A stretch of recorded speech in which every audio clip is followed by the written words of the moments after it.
राज्यात आज 25 एप्रिल आणि उद्या 26 एप्रिल बऱ्याच भागांमध्ये तीव्र कडाक्याचे ऊन राहील. काही ठिकाणी थोड्याफार प्रमाणात पावसाची शक्यता बनते.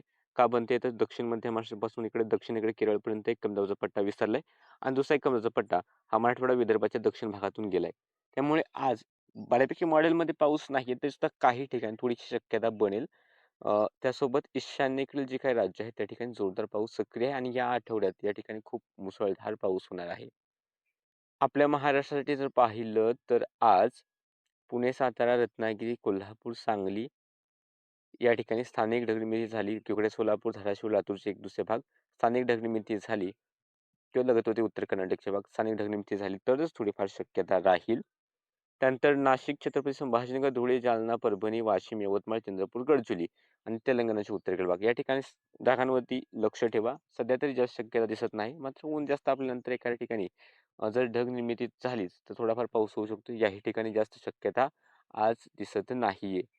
तापमान जसं सांगितलं की खूप जास्त राहणार आहे. विदर्भ 45 किंवा एखाद्या ठिकाणी 46 पर्यंत सुद्धा पोहोचू शकतंय. तर बऱ्याच भागांमध्ये 42 ते 44 अंश सेल्सिअस दरम्यान राहील. मराठवाड्याच्या बहुतांश भागात किंवा जळगावकडे तर आहेच. मध्य महाराष्ट्रात जळगावकडे 44 अंश सेल्सिअस किंवा 45 पर्यंत पोहोचेल. तर मराठवाड्याच्या बहुतांश भागांमध्ये तापमान 42 ते 44 अंश सेल्सिअस दरम्यान राहील.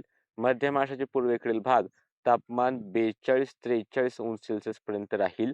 तर मध्यवर्ती पासून पश्चिमेकडील भागांमध्ये तापमान हे 40 अंश सेल्सिअसच्या आसपास राहील. घाटात तापमान थोडंसं कमी राहील.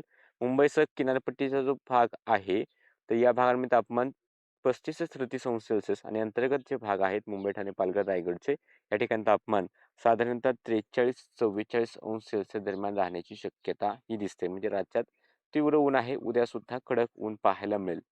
सध्याच्या अपडेटमध्ये इतकंच. अशाच व्हिडिओ पाहण्यासाठी फेसबुक पेजला फॉलो करा. YouTube चॅनलला सबस्क्राईब करून ठेवा.